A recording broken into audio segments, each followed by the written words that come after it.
For a kid-friendly TEK, the objective will be about learning how to spell words that have a silent letter in them. We'll look at the words and figure out which is the silent letter by saying the words and figuring out which letter is the silent letter.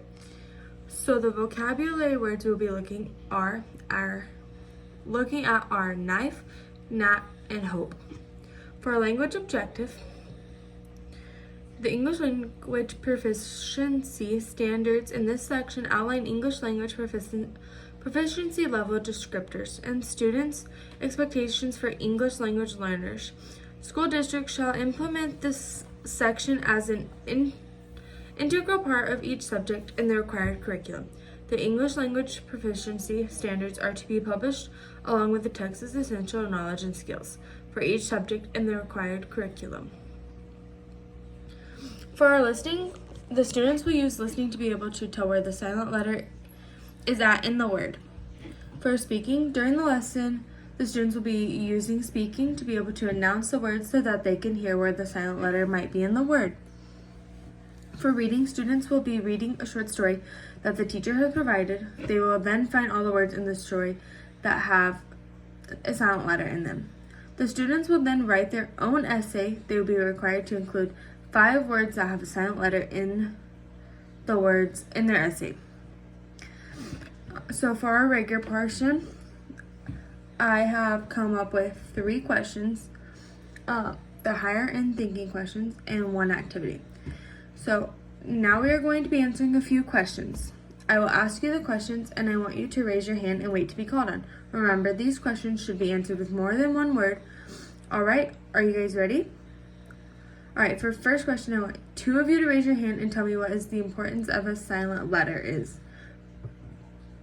Okay, Mac and Susie. Yes, that's correct. It is important in spelling. It allows us to be able to spell words correctly. Next question, how is a silent letter different from a non-silent letter? Yes, Martin, that is correct. A silent letter is in a word, but you are only able to see it when it is written down or spelled. Whereas in a non-silent letter, you can see it and hear it when saying the word. All right, so for our final question, how can we relate this topic on silent letters to the history lesson that we were able to learn yesterday? Great, now we're going to move on to the activity. I want you to pick a partner and sit together. Good, now that you're together, one of you is going to say 3 words and your partner is going to decide if it has a silent letter or not. You will do that for a few minutes and then you will switch partners or switch with your partner and also repeat the activity. All right, for our diagnostic pre-test. For our pre-test, you guys will be taking a multiple choice, matching, and fill in the blank quiz in order to determine what you guys already know. These questions will be like, what is the difference between a silent letter and a pronounced letter? How can we relate the silent letter to the scaffolding we worked on in the previous unit? This will also include a matching question. We'll have our vocabulary words we looked at in this lesson, which were gnat, knife, and hope. And then on one side it will have those words, and on the opposite side it will have the definitions for the words. And you have to then match which word belongs to what definition. The quiz will also include a short fill-in-the-blank story. It will have a word bank to help the students just a little bit. It will have 5 blanks they are required to fill in. So you have 5 blanks in your short story and 5 words in the word bank. In activating the students' prior knowledge, we will play a game. This game is called Silent Letter Word Sort, which is a game where the students will have a set of matching cards. Each card will have a couple letters on the cards. One card will have a silent letter on it, as well as another letter that will make up the words. Other cards will have different letters that will make up different words. They can play this game many different times because we can make more cards when needed with different words that have different silent letters. In our building background knowledge, it's an important part of any lesson plan because it gives them a chance for essential compound reading knowledge. The first thing I would say to my students is, good morning, class. Today we're going to be looking back and seeing what we already know, and then we will look at helping further our knowledge on silent letters.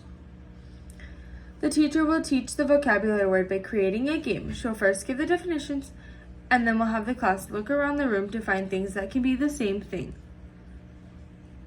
Alright, moving on, we are going to be looking at how today's lesson is relevant in 3 different ways in our interests. First, we'll look at how the lesson is relevant to your different interests. We'll then look at how it is relevant to your different lives. And the final thing we will look at is how it is relevant to the career goals you each might have. So the first thing is to figure out how this can be related to your lives. The way we would do that is by continuing to look at the importance of this lesson. Now we will look at how this relates to your interest. It can relate to your interest because the lesson is about different silent letters that make up different words. The different words can be some things that interest you. Alright, moving on to our explicit instruction.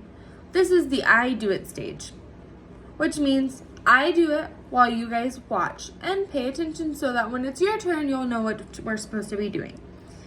So first thing we'll do is first thing we'll be reading the short story, The Little Blue Truck.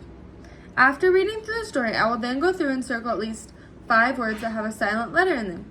While I'm reading the story, The Little Blue Truck, I will make mental notes in my mind of words that could have a silent letter in them. I will then continue reading the story. Now that we have read the story and I've made my mental notes, it is now time to go back through the story and look at the 5 words that have silent letters. These are the words I was able to find: engine, neigh, through, time, and were.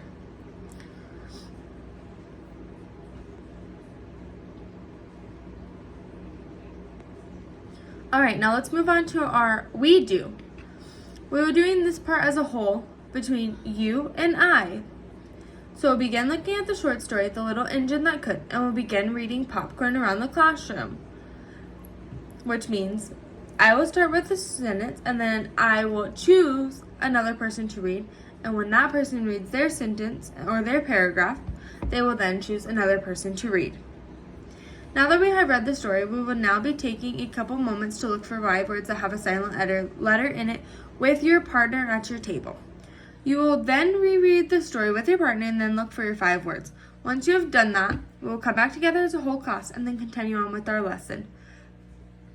Great, now that we've done that, we will go around the classroom one at a time, naming ones we found to see if anyone else has a different one than we found. Alright, now moving on to the you do. Now for this part, you are to do it all on your own. This will include 1 story of my choosing, and that will include 1 story of your choosing. You will have the next hour to complete this activity. You will read my story, The Gingerbread Man, and once you are done, you will look for the 5 words with silent letters in them. Once you are done with that, you will then choose your own story and repeat the process. While you work, I will be walking around the room to offer any help that you may need. Hello, Miss Evans. I want to go over my review with you real quick and see if you have any helpful tips that might work better. For the review, we will look at everything we've just done in the week's lesson in a short review. I will create a short PowerPoint for reviewing the materials that we had just learned, as well as pass out a note sheet to my students that will allow them to fill it out in order to help them on the final assessment. For the final assessment, we'll be taking a short multiple choice fill in the blank and matching quiz. It will include the students explaining what a silent letter is and will give them a chance to work on knowing the vocabulary. But the final activity that they will complete for the lesson is a silent letter sunflower. This is a craft that the students will create that has leaves all around it with a different word on each leaf. There will be a blank space in each word that the students will have to fill in the silent letters. Thank you so much for your help on that. I'd like to go over my remediation with you if that's okay. So I'd first created different small groups. The small groups would include like 3 of my students who I noticed are all struggling in the same aspects of the lesson. And then I would take it back to the basics and review the names of each of the letters. Then I would start by asking my students what they believed they weren't fully understanding. We would then go back to learning that these letters aren't always silent. We would then explain when they become silent and why. When students aren't understanding, we need to take it back to the beginning for a small review and go from there. Also for the enrichment, In the small groups, we would do an activity that is called silent letter crosswords. This is when we have a worksheet that is a crossword puzzle and all of the words that fit in the blanks are words that have silent letters. It would also include the little hints in order for us to be able to figure out what those words may be. Thank you.